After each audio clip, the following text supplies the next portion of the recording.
You've got that crystal ball. You can see yourself when you're 25 years old, 35, 45, which I will tell you is not that far away. Think about what it is that you'd like to be and what it's going to take for you to get there. So it's easy to say I'd like to be a doctor. It's easy to say I'd like to be an astronaut. But, you know, it takes a lot of commitment, hard work, and talent to be able to achieve anything that's of really any significance. So hopefully you all have something that you'd really like to say, wow, that would really make me very proud. What's it going to take to get there? And if you look at neighborhoods and cities all around the country, and if you look at countries all over the world, you can point to the countries that have the most educated populations, almost without exception, having the most social stability, the most opportunities to have achievement, and those that don't are dealing with all sorts of issues that oftentimes end up in the news. So that's how we'd like you to think for this exercise. A lifeguard tower represents protection, vision, being a guardian for. And when you create your artwork, you're going to think about that imagery when you actually work on this three-dimensional artwork. But before we get that, we're going to integrate our expressive skills, and we're going to start off by writing a statement. What social issue would you choose to be a lifeguard tower for? Why is the issue important to you? If you and others can help improve the issue, how would that positive change affect and benefit your life? Give an example about what others are doing to guide and improve this issue. How would you incorporate this issue into your own goals? And how could you work to improve that issue at this point in your life? Oh, yeah. There's one that's going to be And then with healthcare, With we could also healthcare, teach them about yeah, how to make more, like biology has though. environment. It kind of, when you have education, everything else falls into play. When you teach people about the environment, they learn new ways to protect the environment. Through education, you can also teach people for healthcare. New doctors would come in, and they could have cures for dangerous illnesses such as cancer, which is still something we're trying to fight. So education is a big thing that we need to keep. We decided to cut foreign aid because, well, basically we've already like spread ourselves a little bit too thin as far as like foreign matters are concerned, and we think we should focus like more on our own government and like what our economy and such needs, because we're so far in debt that it's just like we can't really send people to other places that much. We decided to keep education and just kind of reiterate what Jesse said. You know, education is the base of basically our world. You know, if it wasn't for education, you know, Chad Burnett wouldn't be where he is today. You know, we wouldn't have our teachers, we wouldn't have anything. And to maintain a stable, you know, just government, everything, society, you know, education is the key. When you educate everyone on the environment or healthcare, you can get better doctors, better teachers, and that just helps out everybody else. Just did a very quick exercise on collective decision making. And what part of what we'd like you to at least think about is how there's a lot of gray area very often. And sometimes it's not so apparent as to whether you should go necessarily for one thing or another when you have to allocate it based on resources and there's just not enough to go around. It's a three-dimensional art. And your statements are going to correspond. You're going to make some sort of an art statement that corresponds to your written statement. As I said, you can use words, you can use any sort of graphic or visual that you can come up with. But we should be able to look at your tower and say, aha, that tower goes with that statement. Okay, so you're making now an expression that focuses on some issue that you're trying to tell us about. Again, whether it's the social issue or whether it's about your lives and your goals for the future. Or you can also do both, by the way. It can be about your issue, part of the tower could be about your issue, the other part could be about part two, which was about your own individual goal. So very similar. So we have right now. Then this is okay. So your own personal goals. How about you? Poverty. Good. Poverty. So how about you? He wants to do these shapes that look like this. Can I ask what's yours going to be about? So we'll have again. If you don't finish these here, you can always finish them later. But get enough of it going so we have a pretty clear idea of what you're doing. Once you come up with.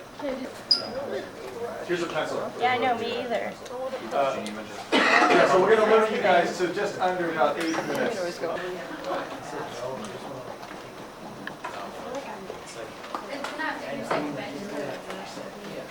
not inside of it. Then you're gonna take the templates, you guys are gonna decide on your own. Yeah. You guys, Four okay, different sizes, can I just ask everything myself, you're minus the taking them rectangles, apart? we only have 2 of them. Okay, What we're gonna do is- okay, right, so if you're working with paints, think Is about it, this you got about my 20 minutes to first put shade? this together, you're gonna wanna say, Okay. okay, if we work with That's paint or my do we work first with shade. markers? Where You know, this goes. think about it along those My lines. second shape is I'm gonna take this circle. You want black markers for If I words put or this for here, using for some sort of what's gonna be outline? the foreground, what's gonna be the background? I didn't Okay, so we don't, when we get to an intersection, we stop at that intersection. So if I stop at this intersection, which is gonna be the foreground, which is gonna be the background? The circle will be the background, the triangle will be the foreground. Okay, so let's see what happens. Okay, so everyone get, this is the one.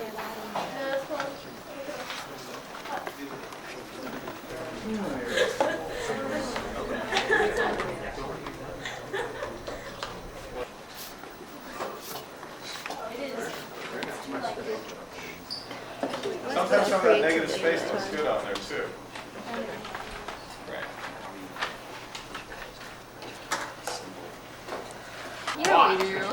Oh, my first interaction with tornadoes was that last, that really big one, like, oh, go home. Get away from the windows, everyone. Everyone in the hall. Everybody in the halls, assume the position. This is like,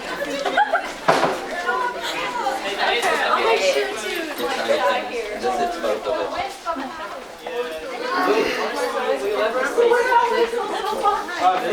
From the stage. How does it feel to be in a tornado? It was raining. We've really enjoyed Chattanooga when there's a lot of different physical assets that could be turned into what we think are really some great two-dimensional artworks. A lot of open vistas which would allow viewers to be able to enjoy some of the artworks from a variety of different locations. That being said, we've also just finished working with some high school kids here and our educational sessions, which are interdisciplinary. They integrate writing with art and oral presentation on contemporary issues.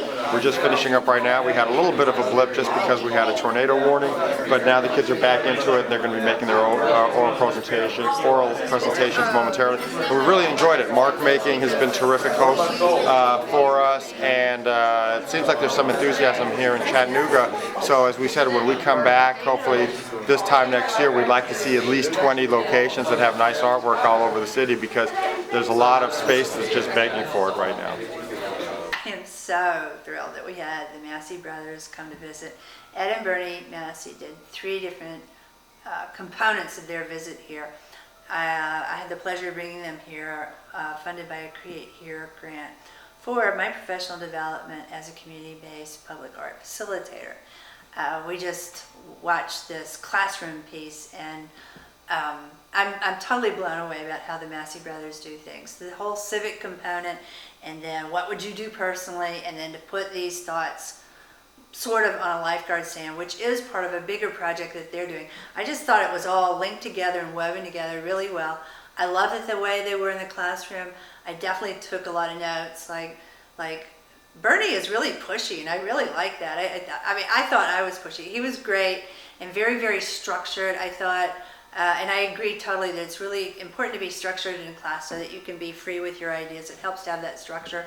I thought they were great, how they had 2 different activities going on. I love the big dollar bill. I love just pushing people to, okay, well, what's your priority here? Because you can say, oh, no, and then people are going to be 15 minutes later, they're still not going to have an answer. But they really pushed, and they really provoked a lot of good thinking. And it was very exciting. It was really good, and the kids were really very articulate, and they took the lessons to heart. And I thought it was a great experience. But there was the storm. And I think Lauren didn't get the violin in the storm, but I would have to say, only at CCA would you be in the, balled up in the hall, waiting for a tornado and to hear a little violin in the distance.